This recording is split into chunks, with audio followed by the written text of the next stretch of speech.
మీకు ఈ వీడియోలో ఒక స్టోరీ చెప్తాను. మెంటల్ హాస్పిటల్లో కొంతమందిని స్విమ్మింగ్ పూల్కి తీసుకెళ్తారు వాటర్ థెరపీ ఇవ్వడానికి. తీసుకెళ్తూ ఉండగా ఒకతను తప్పించుకొని పరిగెత్తుకుంటూ వచ్చి డీపర్ ఎండ్ ఆఫ్ ది పూల్లో దూకేశాడు. ఇంకొక పిచ్చి ఆమె కూడా వాటర్లోకి దూకి ఇమీడియట్లీ అతన్ని కాపాడేసింది. ఇది అబ్జర్వ్ చేసిన డాక్టర్స్ ఆమెకి పిచ్చి తగ్గిపోయింది, బాగా ఆలోచించింది అని ఒక పూర్తి రోజు తనకి అబ్జర్వ్ చేసి నెక్స్ట్ డే వెళ్ళి, ఏమ్మా మీకు 2 న్యూస్లు చెప్పాలి, ఒకటి గుడ్ న్యూస్, ఒకటి బ్యాడ్ న్యూస్. గుడ్ న్యూస్ ఏంటంటే మీరు ఇంటికి వెళ్ళిపోవచ్చు, మిమ్మల్ని డిశ్చార్జ్ చేద్దామని డిసైడ్ అయ్యాం మేము, మీరు నిన్న రేషనల్గా ఆలోచించి అతన్ని కాపాడారుగా. బ్యాడ్ న్యూస్ ఏంటంటే నిన్న మీరు కాపాడిన అతను ఈరోజు ఉరివేసుకొని చనిపోయారు, సారీ అని అన్నారు. దానికి ఆ పిచ్చామే, హే లేదు లేదు అతనేం చచ్చిపోలేదు, నిన్న వాటర్లో పడి తడిసిపోయాడు కదా, డ్రై అవ్వాలని నేనే అలా కట్టాను, ఉరి కాదది, నేను ఇప్పుడు ఇంటికి వెళ్ళిపోవచ్చా అని అడిగిందండి. మోరల్ ఆఫ్ ది స్టోరీ ఏంటో తెలుసా?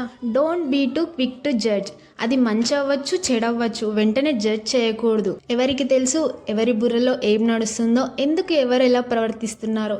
చిన్న కథ నచ్చిందా మీకు? ఈ వీడియో కానీ నచ్చితే like, share, subscribe to my channel.